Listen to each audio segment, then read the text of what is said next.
सेवा की एक परिणति होती है, वो सेवानिवृत्ति।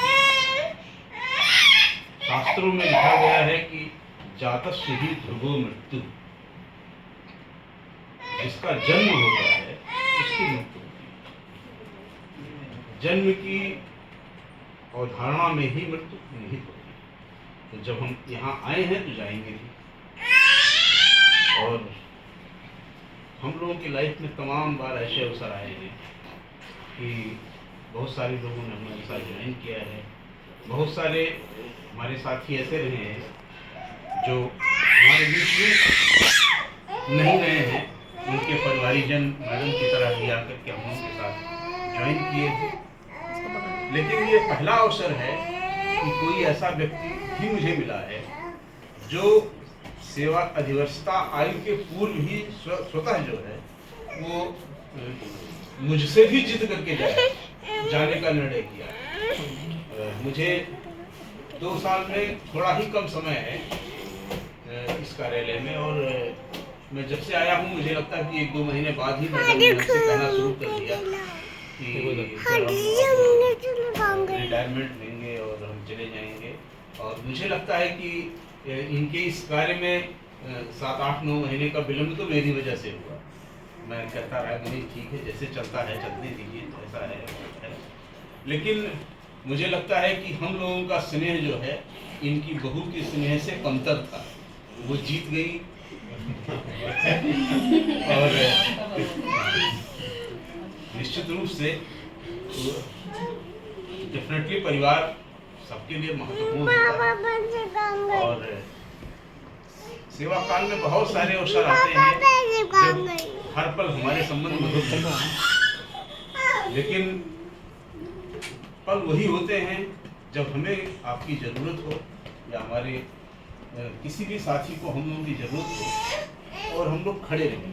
सामान्य समय में तो आदमी सामान्य ही बिहेव करता है, जब कोई एक्स्ट्राऑर्डिनरी सिचुएशन आए तब जब जो बिहेव होता है वो मानवीय दृष्टिकोण में गिना जाता है।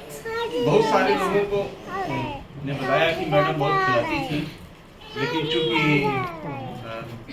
मैं उन खाने वालों में से था नहीं, लेकिन पूछती मुझे भी थी क्योंकि मैं डायबिटिक था, तो मैं बहुत ज़्यादा खान पान के चक्कर में पड़ता नहीं। लेकिन एक चीज़ मुझे बहुत इनकी अच्छी लगती थी और मैं पूरे सेवा काल में कभी मैंने इनसे जाहिर भी नहीं होने दिया कि, क्योंकि मुझे लगता था कि ये जब ही पूछती है तो मैं कुछ और चीज़ें सोचने लगता था। जब भी मेरे चैम्बर में आती थी तो हमेशा ये पूछती थी कि सर आपकी तबीयत ठीक है। मुझे लगता था कि इनको कैसे लग रहा मैं बीमार हूँ क्योंकि ये सही बात है कि मैं बीमार हूँ, लेकिन मेरी बीमारियाँ ऐसी हैं जिनको बीमार नहीं कहा जाता, वो लाइफ स्टाइल डिजीज है। कुछ ऐसी चीज़ें हैं, डायबिटीज है, शुगर है, बीपी है, लेकिन वो सारी मैनेजेबल है और मैनेज में रहती भी है। लेकिन फिर भी जो बड़े होने का धर्म है वो जब भी मेरे पास आती थी तब भी पूछती थी।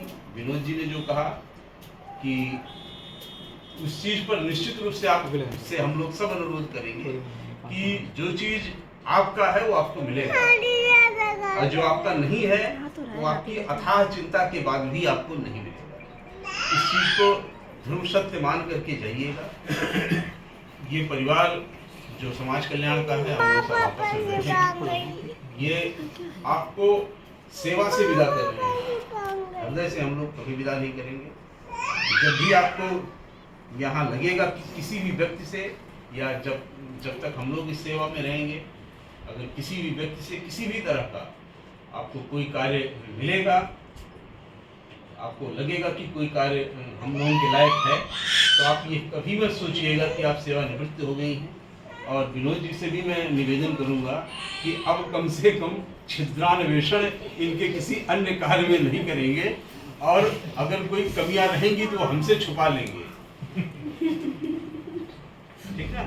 दूसरी बात,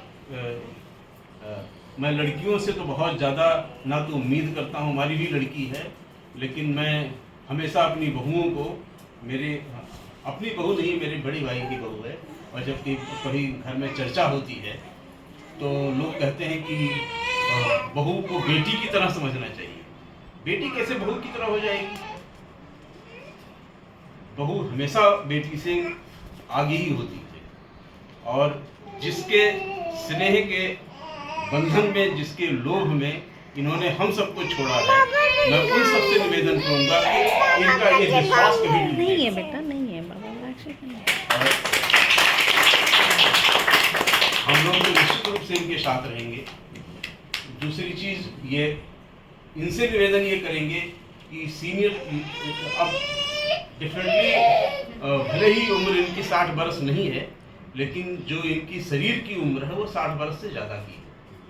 इनको तरह तरह की बीमारियां भी हैं और वो ऐसी बीमारियां हैं जो घर की निष्क्रियता में और ही विकराल रूप धारण करती हैं। तो इनकी बहू से ये भी निवेदन है कि इनसे खूब जम के काम भी लीजिएगा, बिना यह सोचे हुए कि ये सास है, क्योंकि वही इनके लिए सेहतमंद ही होगा। भले आप लोगों को हंसी आए, लेकिन मैं आप कभी YouTube पर कोई वीडियो देखिए कि एक लड़का मैंने देखा YouTube पर कि वो अपने बाप को जबरदस्ती जो है कहता है जाइए दही ले आइए, क्योंकि वो उसके बाप टहलने नहीं जाते। डॉक्टर ने टहलने को बोला था लेकिन जाते नहीं है, तो खाने के समय कहता है कि पापा आप जाओ दही ले आओ। इसी बहाने 20 कदम आप जाओगे तो। और